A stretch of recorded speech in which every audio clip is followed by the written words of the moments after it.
Обычно в подобное я бы не решился играть. Ну, страшно, а тут как бы женщины, которые как бы, ну вы поняли. Но все-таки, в качестве шутки, я 1 апреля решил поиграть, чтобы, так сказать, порофлить. Конечно же, включив игровую активность потихи ради. Интересный факт. В озвучке этой игры участвовал актер озвучки Габриэля из Ультракилла или Себастьян из Прешера, который рыба. Купив эту игру за, внимание, 550 рублей, я нажал кнопку «Играть». При первом же заходе вылезло такое окно, и мне дали право выбора, которое я отдал Артемке на решение очень смешным образом. Артем, Сука. А? да или нет? Да. Да. Сука. Что? Я на что-то повлиял на экономику в мире?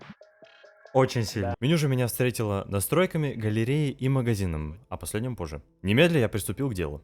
Первая ночь. А нет, туториал. Казалось бы, обычная FNAF игра. Двери, камеры, что может пойти не так? Ну, по сути ничего, но у меня особый случай. Тут, помимо вышеперечисленного, еще присутствует шкала порядка в здании, робот, которому надо помочь, а еще рубильник, который нужно дергать. Набрав сначала код в особом порядке, который указан на стене и случайно меняется каждую ночь. Также тут еще и шкала рассудка, которую можно восполнить, потыкав игрушку. Можно было бы выдохнуть, что свет бесконечный, но есть загвоздка. Если у вас закрыта одна дверь, то рассудок стремительно падает вниз. А если еще и вторая дверь закрыта, то герой вообще сейчас в обморок упадет. Так и закончилось обучение. А еще меня назвали ковбоем. Теперь точно, первая ночь.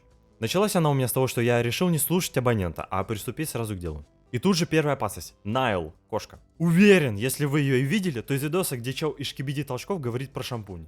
Мне очень нравится. Но суть не в этом. Появляется она где угодно на карте, и чтобы было все нормально, надо просто находиться на камере с ней, пока шкала не заполнится. Если пару раз прервать набор этой так называемой шкалы внимания, то может отхуярить камеру на очень долгий промежуток времени. А это значит, что может вместе с этим отъехать щиток или крутилка с роботом. Дальше особо ничего не происходило, и ночь я прошел.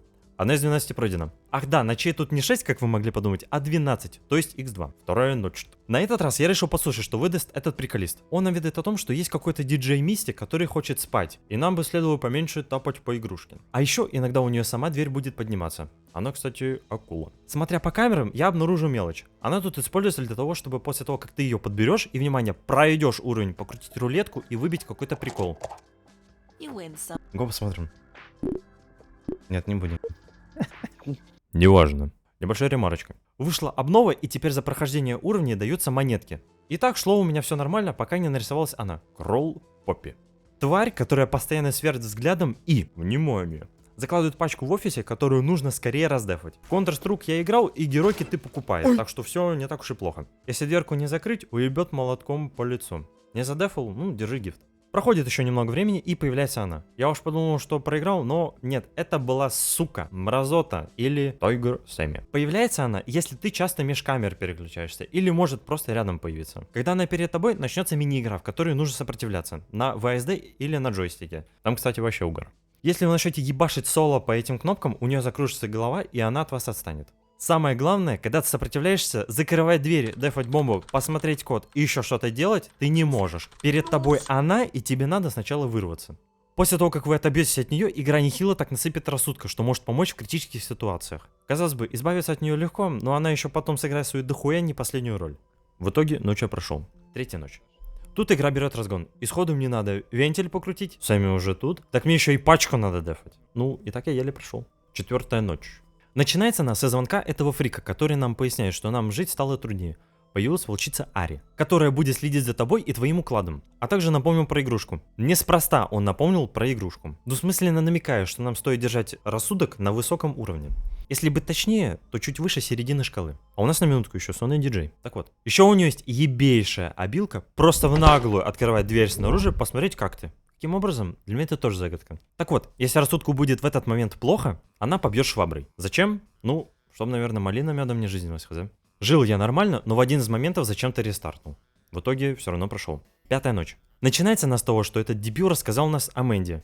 И то, что она была в восторге. А еще этот чел надеется, что она скоро навестит нас. После он упомянул микроволновку в ресторане, которая выступает в роли, так сказать, контры. Кто это такая Мэнди? Хотя не, локализаторы ебланы. Мэдди — это лиса, которая будет блочить обзор на камерах, не позволяя что-либо делать на одну из камер. Также про то, что она может навестить нас. Ну, это вообще рофл. Просто приходит и также каким-то хуем открывает дверь снаружи. И закрыть дверь нельзя. Чтобы она ушла, надо тыкнуть на микроволновку столовой, после чего она побежит смотреть, как там греется для нее еда. ЮПД. Я играл до патча, и она у меня появлялась только с правой двери. Так что если кто-то отважится сыграть, то имейте в виду, что она приходит и справа, и слева. Так что ситуации с игрушки и диджеем могут быть особенными. Об этом, кстати, почему-то нигде не упоминается, но накормить эту паскуду так можно только 3 раза. Дальше проходило все без происшествий, и ночь в итоге я смог пройти.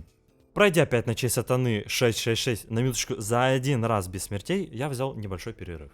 Итак, узнав про всю эту шайку, у вас, скорее всего, уже сформировался образ того, как нужно каждую избегать. С одной там кнопки подолбанить, с другой раздавать пачку. Но нужно будет учесть тот факт, что они могут стакаться. Что я имею в виду? То, что, к примеру, когда перед тобой будет Сэмми и заблокированное управление, кто-то уже, скорее всего, будет прислоняться к стеклу, а тебе вырваться надо. И в этот же момент у тебя может упасть рассудок. Ты потыгаешь игрушку, выбежит эта мелкая мразота, да и к тому же у тебя уже, скорее всего, розовый индикатор. Поначалу подобное будет происходить редко. Но позже генератор случайных чисел увеличит шансы подобных инцидентов в разы, так как мадемуазели со временем станут очень активны. Так вот, спустя 2 недели я зашел в игру вновь, так что продолжаем. 6-я ночь. С этого этапа и начинается оттачивание мастерства твоих навыков. И с этого же ночи началась. Тут уже сразу 1-я, 2-я и 3-я понабежали. Я уж думал, ну вот, я прям на старте въебу, но еле как законтрил. Тут, кстати, Мэдди в первый раз я и встретил, где она наглядно показала свою конченую способность открывать двери снаружи. Дальше все было не сказать, что трудно, так что в итоге я прошел. 7-я ночь. Эта ночь проходила по сути так же, как и прошлая, просто эти мадемуазели становились активнее и активнее. Так бы все и продолжалось до одного момента. Именно когда пришла эта сука, мне нужно сжать игрушку, так как рассудка нет. И тут же прибегает мелкая тварина и начинает ебошить мою дверь. Отчего персонажу не то чтобы плохо, он вообще умрет сейчас. При падении рассудка есть свои приколы. Во-первых, звук приглушается до полного оглушения. А еще в этот момент камеры, очень долго переключаются между собой. Что может сыграть плохую шутку. Но дальше было это. Я проиграл, блядь. Как я выжил, я хуй знает. МБ сам Перун меня засейвил. Дальше особо трудностей не было. 8-ю ночь или левел, называйте как хотите. Как и всегда, поначалу у меня шло все нормально, ну и в итоге я прошел. Налегке даже. Next, 9-я ночь. Начал я уровень со сбора монеток по карте и обороне. Нападение троицы для меня уже было, ну, не особо и серьезно. Но игра решила порофлить с РНГ. 10-я ночь. Это прям великолепный пример генератора случайных чисел и конченых комп, которые эти твари выдавали. В конце я был в опасном положении, но прошел. 11-я ночь. На первый трай я, глухой еблан, не услышал звук прикосновения к стеклу и умер буквально спустя минуту начала. На вторую попытку шло поначалу все нормально. Но ближе к середине начало происходить то, что кроме как пиздец я не могу назвать. У меня комната с эссенцией заблокирована, рассудка 0, где этот ебаный робот упал, еще и эта сука приходит. А левая дверь тем временем у меня вообще фулл тайм закрыта. Я каким-то чудом все же смог пройти этот пиздец. 12-я ночь. Последняя сука. На нас будут опять же нападать Сэмми, Поппи, Найл, Мисти и Мэдди. И еще кое-кто. Этого кто нам представляет в начальном мультике, где волчица, оказывается, попадает под влияние кровавой луны, которая происходит именно в нашу последнюю рабочую ночь. Начался сей ужас со звонка этого же фрика. По его тону можно понять, что шуточки кончились, и нужно держать двери закрытыми. Последнее, что он сказал, это использовать камеры и время охотиться на охотника. Держите эту фразу в голове. На первой попытке умер я интересно. Игра, так сказать, пошутила надо мной. Пробел я нажал, чтобы закрыть дверь, а она закрылась. Звук при этом тоже был. Сука, ладно. Второй трай. Я въебал вообще прикольно. Шло все нормально, но дверь теперь просто инпут проебала. Зато с Рождеством поздравили. 3-й трай. Как выяснилось, красная тварюга неспешно приближается к офису. И все по-прежнему было тяжело отбиваться. Шло более-менее нормально, и эта тварь приблизилась к одной из дверей. Потом в ебейший тайминг мне говорят, мол, ну, ебать, у тебя тут душно. И происходят сосиски. 4-й трай. Шло все хорошо, я сидел с закрытыми дверями, и эта сука просто меня убила, не открыв ни одну дверь.